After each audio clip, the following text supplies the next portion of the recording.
And thank you so much for joining us. We're so pleased, as Rob said, to have joining us this morning, Brenda Wineapple. Brenda is the author of several acclaimed books, all nonfiction. High among them, and perhaps the best known, is the topic of today's talk, The Impeachers, the Trial of Andrew Johnson and the Dream of a Just Nation. The book was named by the New York Times as one of that year's 2019 10 Best, and it's among the Times 100 most notable books. Her other books include Ecstatic Nation, Confidence, Crisis, and Compromise, 1848 to 1877, the prize-winning Hawthorne, A Life, and White Heat, The Friendship of Emily Dickinson and Thomas Wentworth Higginson. She is the editor of Whitman Speaks, which is her selection of some of the beloved poet's many observations. And among other honors are a literature award from the American Academy of Arts and Letters and a Guggenheim Fellowship. As some of you know, Brenda is a regular contributor to the New York Times Books Review, the New York Review of Books, and also the Wall Street Journal. With that, please join me in welcoming Brenda Wineapple. Brenda, over to you. Thank you so much, Clark, and thank you everyone at the wonderful St. John's Church for making this talk and all of your talks available. It's such a pleasure to be with you today. As I've said, I wish I could be with you in person and look forward to that someday. But right now, we'll make the best we can with, as Clark said, with Andrew Johnson and the impeachment trial that occurred in 1868. And let me just back up a little bit and tell you how it was that I got involved in this strange, I suppose, when I started topic. And it was really very simple. I had written, as Clark mentioned, a book called Ecstatic Nation, which dealt with the run-up to the Civil War and the war and the aftermath. And it occurred to me that although I'm, fairly well educated, I really didn't know anything about the first ever presidential impeachment. And I just should make a note, by the way, that when I began this book, The Impeachers, impeachment was really on no one's mind at all. In fact, we were deep in the Obama administration. This was about almost 8 years ago now. And so people thought I was a little bit strange for taking on such a dusty old topic. But I wondered, why were there no books on impeachment, or so few? And I wanted to know what happened and also why I didn't know about it. And actually, most people I spoke with didn't know about it. When I mentioned it to people, what would come up more often than not was John Kennedy's 1957 Profiles in Courage. Some of you may be familiar with that book. And in that particular book, there was a chapter on a man named Senator Edmund Ross of Kansas. And in that chapter, he was presumably a profile in courage, Ross. Kennedy or Sorensen, or whoever wrote the book, soft-pedaled the information that Ross may have actually been bribed to cast the deciding vote to acquit Andrew Johnson. And if he wasn't exactly bribed, he certainly got favors after the trial. Also, the book interestingly said that fanatics had victimized the poor President Andrew Johnson. And some of that particular view actually seemed to come, as far as I was concerned, from another source, which was D.W. Griffith's very famous The Birth of a Nation, where the impeachers, those people who wanted Andrew Johnson out of office, were cast as kind of fanatics. And as far as impeachment itself, Kennedy wrote that the actual cause, therefore, for which the president, that's Johnson, was impeached and tried, was not fundamental to the nation. So this concerned me. And, I was thinking about this as I do. And I was wondering, how is it possible that the first ever presidential impeachment took place almost immediately, 3 years, not that long a time, after the Civil War and after the first ever assassination of an American president. So that to me seemed amazing, strange, and surprisingly forgotten. So I began to investigate the questions of who Andrew Johnson was and what exactly happened. And to sort of set the stage for you, let me just say that remember 1865, when the war is over and President Lincoln is assassinated, the real question that the country faced was the direction that it would take. And specifically, the question would be then, under what terms would the 11 seceded states of the former Confederacy be allowed to re-enter the Union? In other words, should the states that had actually waged a war against the Union be welcomed back into the House and the Senate as if they had never left? What were the terms for that reentry? And as we probably know now or remember, I'll remind you, is that Congress gets to decide the qualifications of its own members. So when Lincoln was assassinated, Johnson took over because he had been the vice president. The question was what was going to happen. But what Johnson did or didn't do is that he didn't call a special session of Congress to resolve these questions. Congress was in recess at the time. And instead, what he took upon himself was single-handedly reestablishing Southern state governments by executive proclamation, executive directive.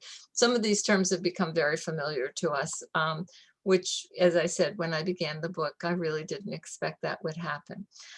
What Johnson argued, it's an interesting argument actually, what he argued was that since the Constitution forbids secession, the Union had never been dissolved.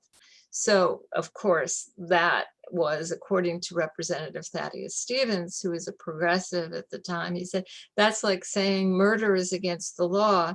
So somebody who kills somebody else shouldn't be prosecuted because it's against the law. I mean, it just made no sense. But to Johnson's way of thinking, the Southern states should resume their place in the federal government, their rights and privileges restored as soon as their governments could be deemed loyal. All they had to do was renounce secession, accept the abolition of slavery, and swear allegiance to the federal government.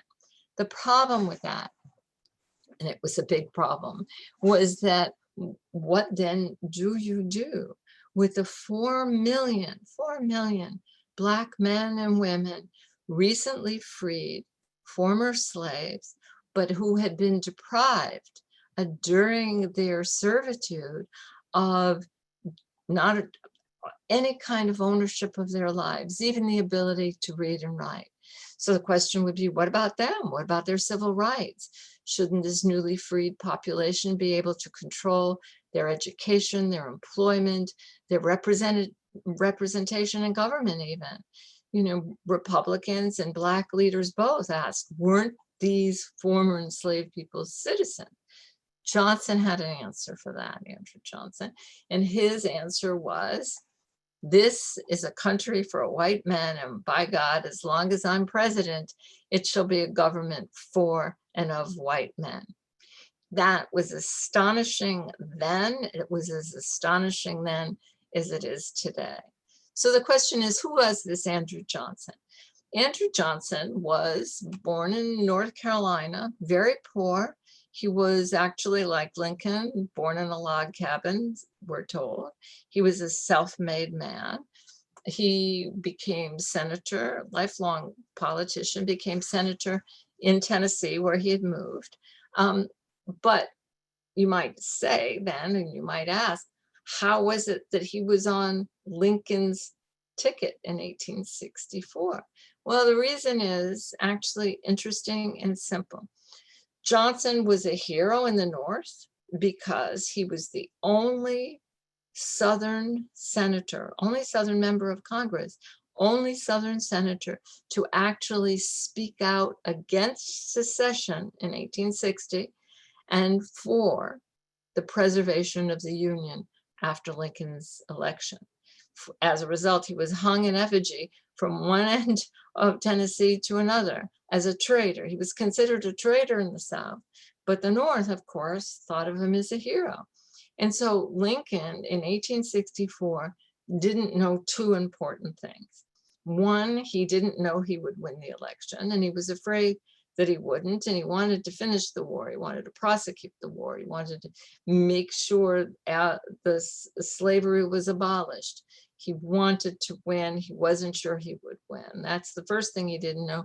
The second thing he didn't know was that he'd be assassinated. I mean, both things, it was unthinkable to him, that, as it is to most people. And of course, he didn't know what we know, which is he won. So in order to win the election, he did what modern politicians do. He balanced the ticket, and he took a Southerner, Andrew Johnson, on his ticket. And furthermore, Andrew Johnson was a Democrat. Lincoln was a Republican.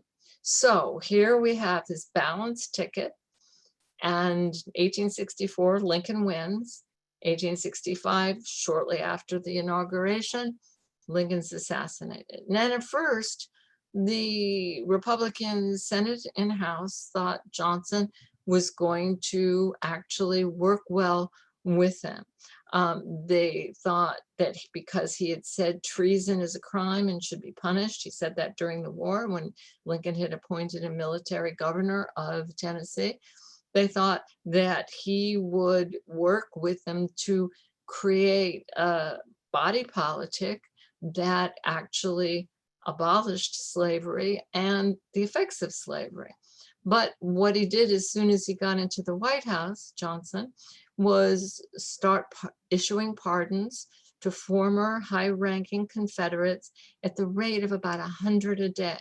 He restored their legal and property rights, except in the matter of owning other people.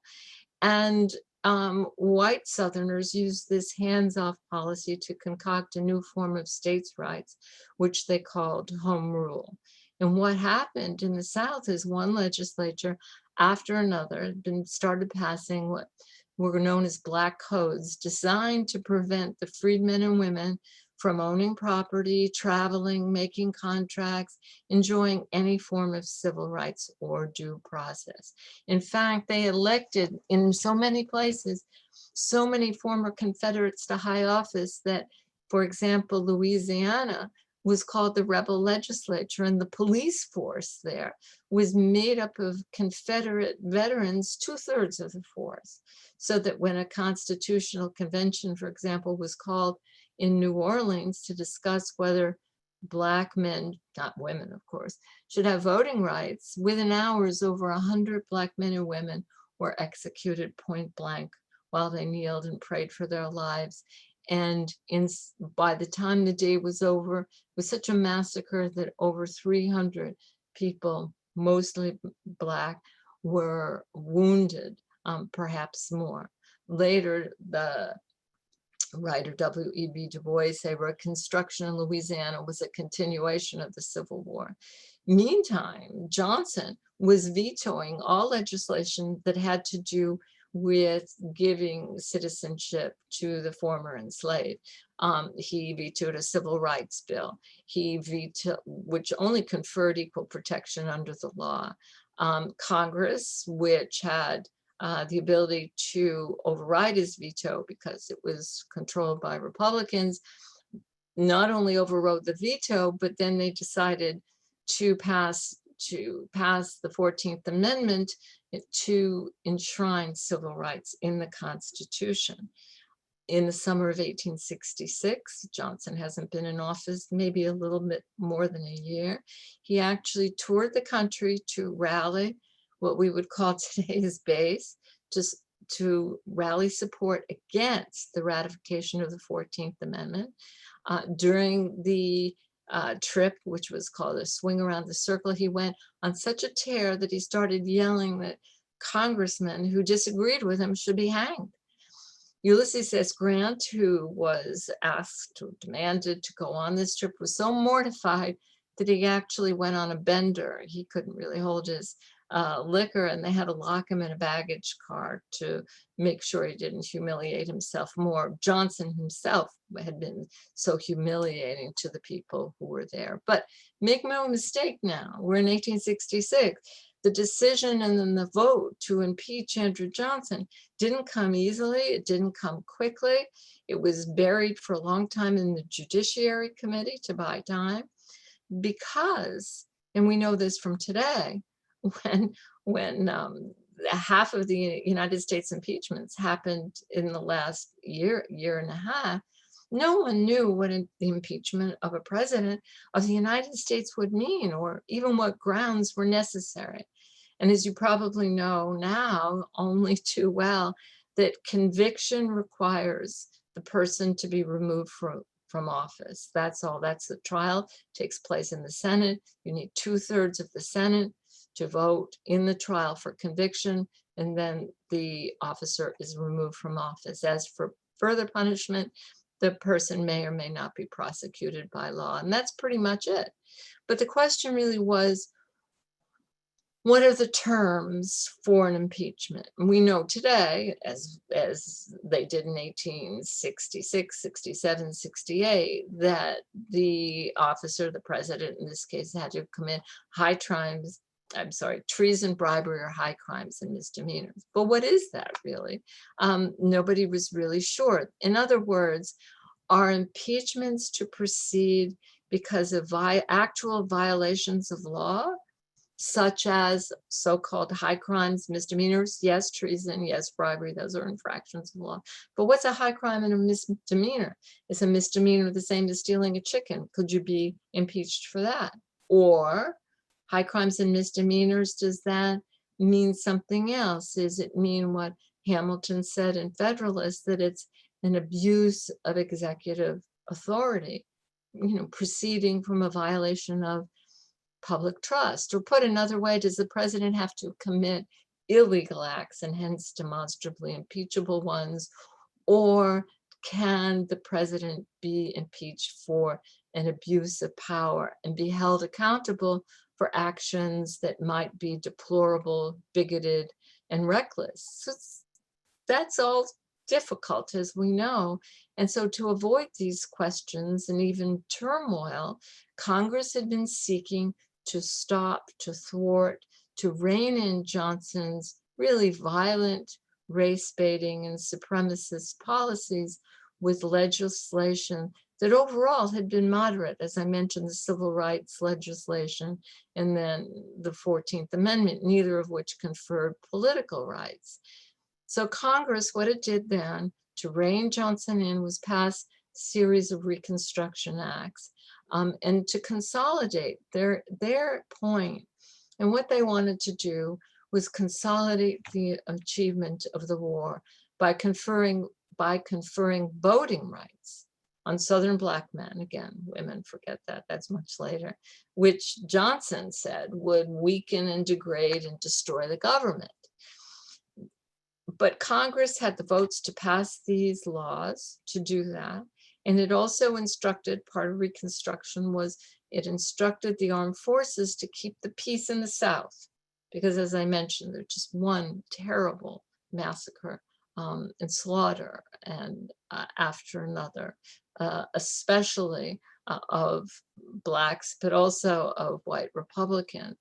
So the armed forces were sent to keep the peace in the South, to prevent this violence, and to protect the armed forces, the army, which protected the black people. Congress also passed the constitutionally dubious Tenure of Office Act, and they passed that to protect specifically a man named Edwin Stanton, who was Secretary of War, because Stanton was protecting the army, which was protecting Black men and women and white Republicans. Johnson then violated the Tenure of Office Act. Now, the Tenure of Office Act is easily understood. Later, it was repealed. And what it was is that if someone is confirmed by the Senate, as a cabinet member happens to be, then that person cannot be fired without the Senate's approval. And as I said, this was passed to protect Edwin Stanton because he had become radicalized by Johnson's behavior, and he was going to protect the army, which is to say, protect Black men and women and white Republicans. So Johnson violated this act almost after it was, excuse me, passed. He eagerly, openly defied Congress. He actually, what that is insulting it. And he broke the law. That was and remains, in a sense, the legal pretext that many in the House of Representatives had been waiting for. And they felt they no longer had a choice. Johnson had this wonderful ability to unite people against him. So he united the Republicans who were conservative, moderate, and radical. By the way, as I'm sure you know, the Republican Party then is not the same as it is now. It's a different party. It was initially the anti-slavery party. They voted, the House voted to impeach Andrew Johnson, 126 to 47. It was a very overwhelming vote to take this really extraordinary step, the first ever impeachment of an American president. Johnson, as I suggested before, was subsequently tried in the Senate, and as I said, acquitted by just one vote, the vote of the person, Edmund Ross, that Kennedy said was a hero. And I have to say, he was no hero, and impeachment was not a mistaken incident, better left forgotten in American history. Because Johnson was not, as I'm suggesting to you, he wasn't impeached for violating the Tenure of Office Act alone. That was, as I said, just the efficient cause. Behind it was the recognition that even by those who had been reluctant impeachers, that impeachment was absolutely central to the nation and to its welfare and to its future, a future that had been envisioned by those who understood and felt that the time had come, was long overdue, to create a free and fair country. This is one of the last great battles with slavery, said Senator Charles Sumner of Massachusetts. He was the senator, you may know, in 1857, before the war, who was beaten within an inch of his life for his abolitionist views. But Senator Sumner felt that impeachment was the last battle with slavery. That is to say, that was still what was at issue. Sure, you have the 13th Amendment. Sure, you've abolished slavery. But what about the effects of slavery?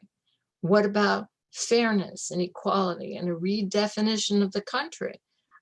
For many Republicans, that is exactly why the war had been fought. The impeachment of the president will be a hopeful indication of the triumph of our right to vote, Frederick Douglass said. It will mean that the South shall no longer be governed by regulators. That was the first term of the rising Ku Klux Klan, shall no longer be governed by them and the Ku Klux Klan, but by fair and impartial law.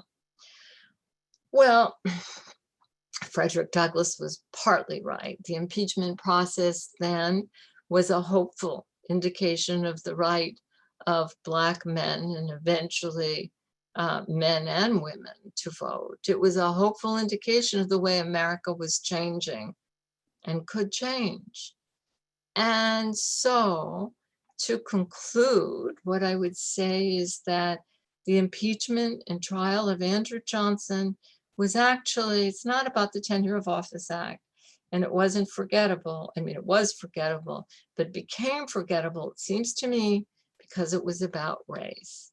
And it represented yet another attempt to preserve the Union and free the slaves, which to those who wanted Johnson impeached were the same thing. To preserve the Union meant creating a more perfect one, liberating it at last from the noxious and lingering effects of an appalling institution that treated human beings as property. Kennedy was wrong, with all due respect. The actual cause for which the president was impeached, he said, was not fundamental to the nation. It was very fundamental to the nation, to the Declaration. And of course, it implied failure too. It meant failure at the very top, but it also implied, as I said, the glimmer of a better time coming, a better government, a fairer and more just one.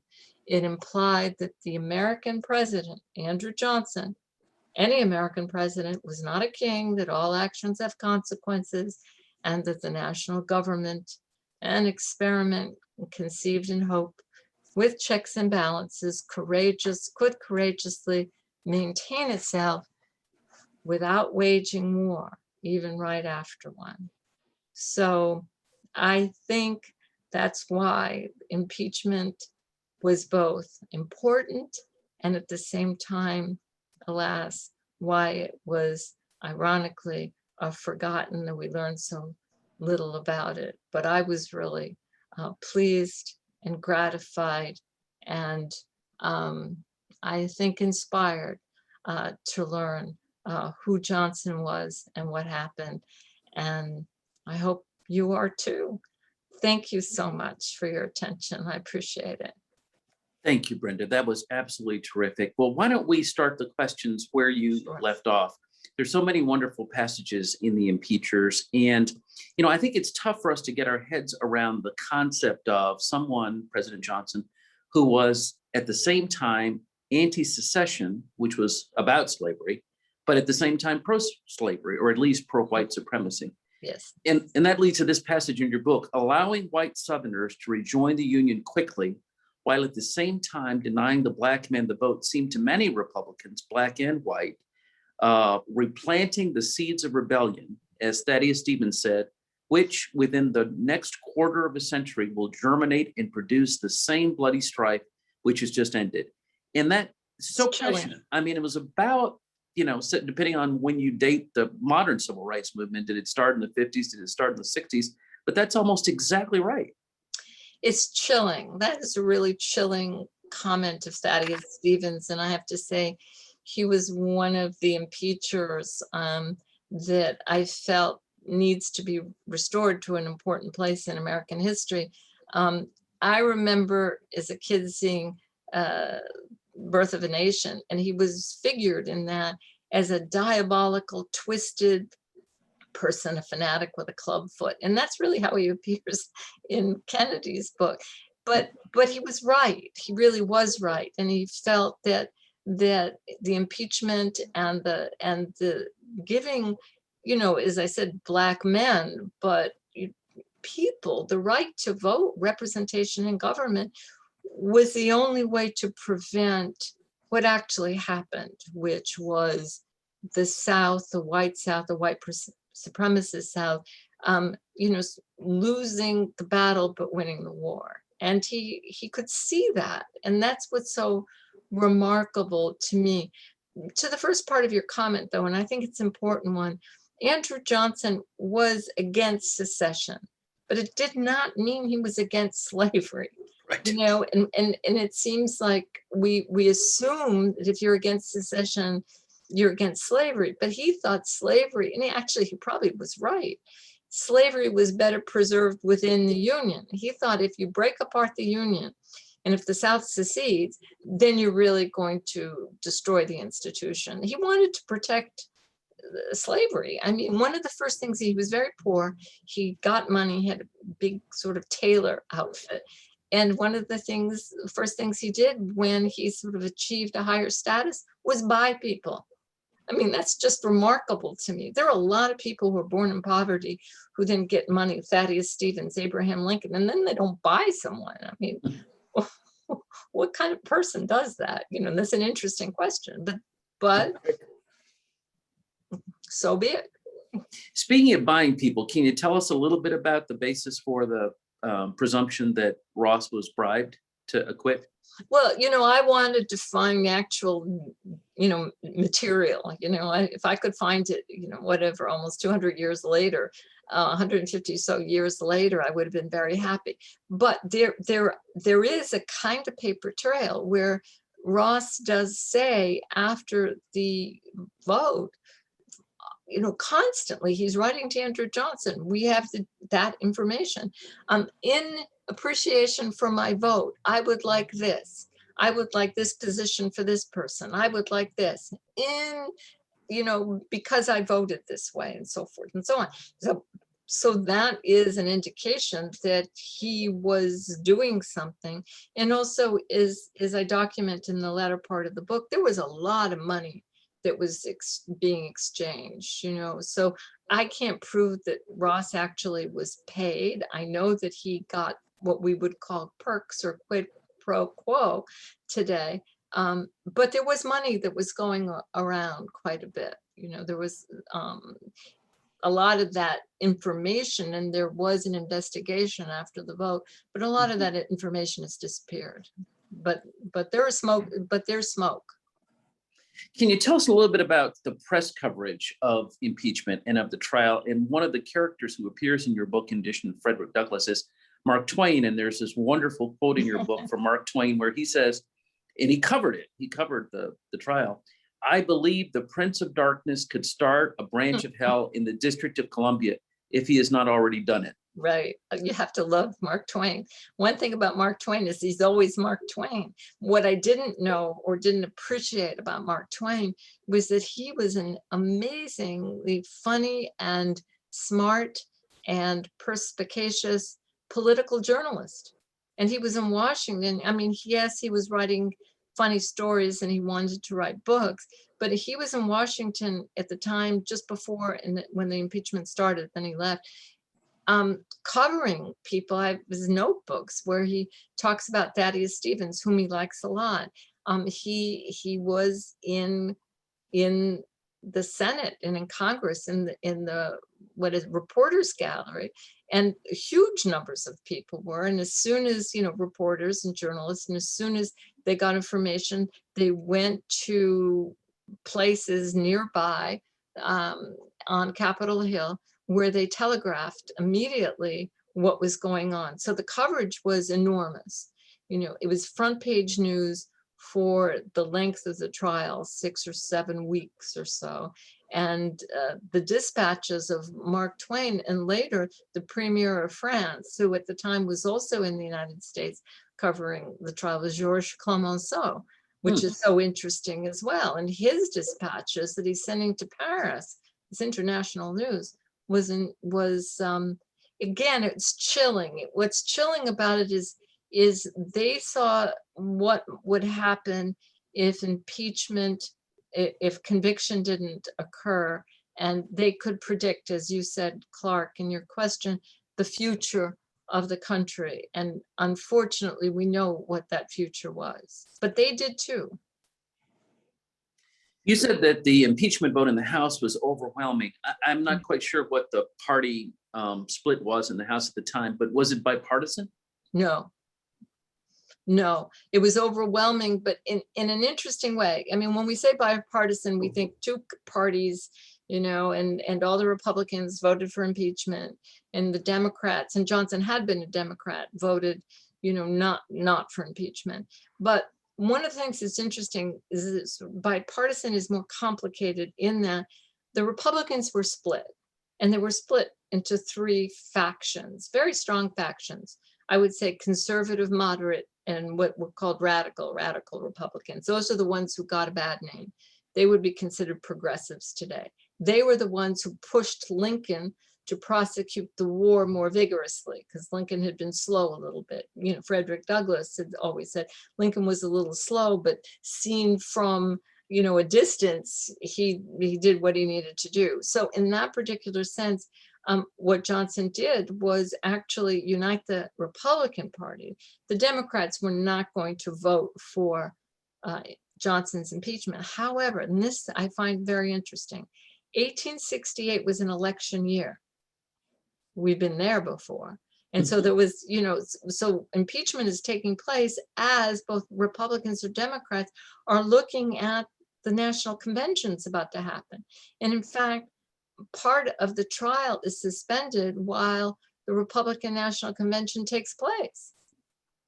I mean, that's what's so remarkable, but I'm bringing it up because the Democrats did not nominate Andrew Johnson.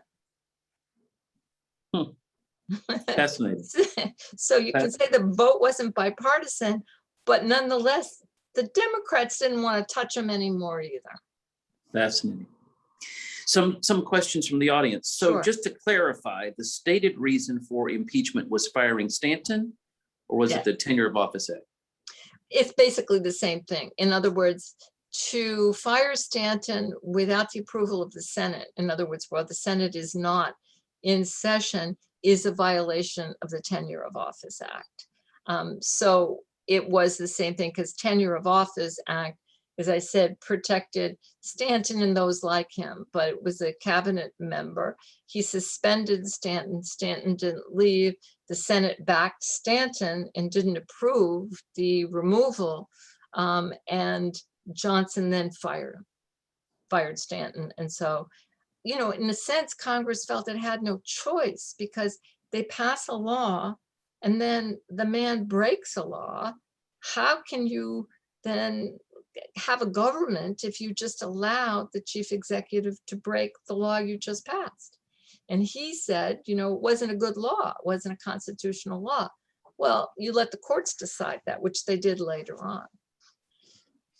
Another question, one of the previous speakers touched on this, but you might elaborate. What Yeah. happened to Johnson after impeachment? Well, what happened to Johnson after impeachment? First, he goes back to Tennessee. He doesn't really hang his head. And you remember that in those days, senators were not elected by popular or direct vote. They were appointed by the legislature. And lo and behold, the Tennessee legislature soon sends Johnson back to Congress. He goes back into the Senate. His desk, I hate to tell you, is decorated with flowers. And one of the first things he does is stand up and rail against Ulysses S. Grant. It just goes on a tirade against Grant. The Senate goes into recess. Johnson goes home during the recess and passes away. So his return to the Senate was short-lived, but he did come back like a bad penny. I mean, from my point of view. And you might as well know my point of view. I think we all share it. Yeah, okay.